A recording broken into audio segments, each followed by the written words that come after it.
one of the greatest and most powerful things that you can do for yourself is to, one, understand that there are things in this life that you cannot control on an individual level. And two, that there are things in this life that ultimately you will not be able to know. We'll start with the latter because, quite frankly, this universe we live in is inherently a binary system, a system of positive and negative, a system of yin and yang. When you look at a waveform, a wavelength, there are troughs and there are peaks. As such, in this life, there is the seen and the unseen. That is to say, when you say the phrase, I know this, knowing something inherently implies that there are things that are unknown.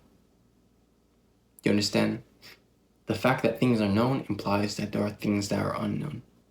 And so no matter what, whether you're trying to make a decision of whether you should take this job or eat this for dinner or do whatever, you can never really take in enough information about your decisions. Because the truth is, the amount of information and data that you can take in is infinite. So eventually, there's a point where you have to say that you are going to make a decision, because the truth is, how much of what we do are we actually certain about? Are you certain when you go out to a restaurant that the food you will receive will be of high quality? Let's say you've gone there before. You have data. You have information that, maybe, I know this restaurant. I've been there before, so there's a good likelihood. Let's say you get more information. You know the workers there. You have even more information. But guess what? Maybe things just don't work out today and you get served a bad meal. And that's okay, because the truth is, you can never have enough information about the things that you're doing. In this life, there will always be the aspect of uncertainty. Because when we say that we can be certain about things, we imply the fact that we can be uncertain. And so, oftentimes, I believe that when there is an uncertainty about something, it is not necessarily the question that we are trying to answer that is important, but digging deeper into why there is uncertainty. Is there fear? Is there a sense of obligation? Is there a sense of worry, unknown? Is there a sense that there's a wanting to control what is going to happen? Because how is an individual person, an individual ego, an individual body of flesh going to control all that is? That is to say, how is something that is a piece of the whole to control the whole, the entirety? It isn't. And it's quite ridiculous to think that you can even, let's say, try and control another person entirely or completely. Obviously, that is not something that is even possible. Try as you may, you will not succeed at trying to control anyone or anything before you try to understand and go within and try to control the internal world. And when you go into the internal world and you try to control things, let's say you try to control your thoughts, your feelings, your behaviors, you will notice too that you cannot control them. Try and control your thoughts. You won't be able to control them. I mean, try and sit down and just try to stop the talking in your mind. It won't go away. unless you let it. That is to say, if you're constantly looking for the thoughts to try to let them go, they will always be there because you are looking for them. But it is only by letting them be we gain the real control. As such, many of this principle applies to almost everything in life.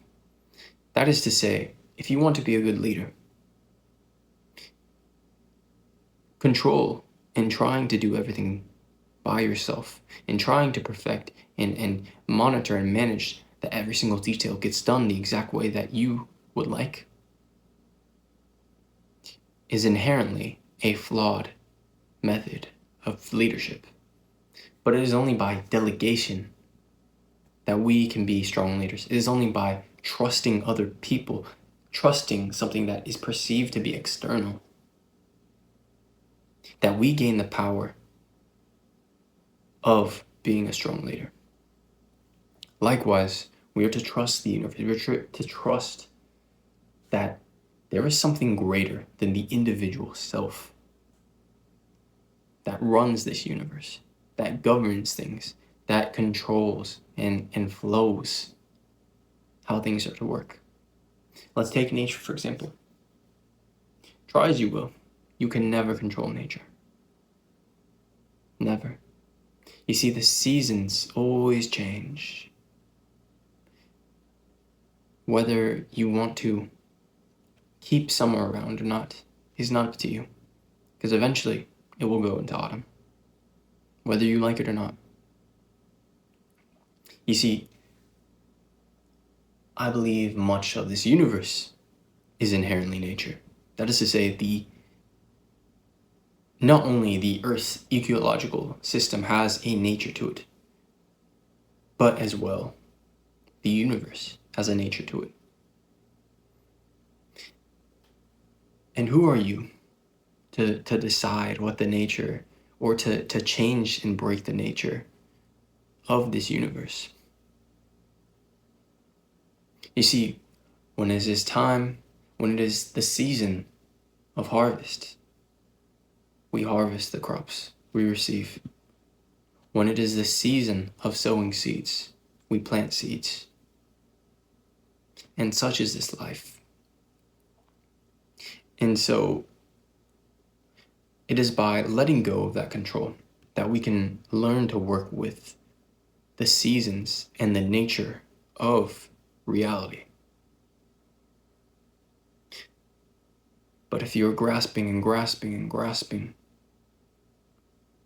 trying to forage, trying to plant seeds in the winter, or trying to harvest in the winter, when it is inherently a time of saving, a time of holding and hibernation, you will not reap the rewards from trying to reap rewards in a season of non-growth, in a season that is not bearing fruit, not bearing crops, a season that is not fertile. So it's important to look at our lives and say, what season am I in? At this point, you should know what season you are in. Look at the patterns of your life. Look at the waves, the troughs, the frequency of your life and the pattern it has taken. You will know when it is your time to reap and when it is your time to sow. And there's a beauty in that. There's a beauty in the nature, because to reap a reward inherently implies sowing the seed. As such, we are not to deny the bad, and we are not to only accept the good, but rather, it is only by flowing with nature and understanding the duality and the balance of life that we can become internally balanced and internally at peace with reality. So it is. One love.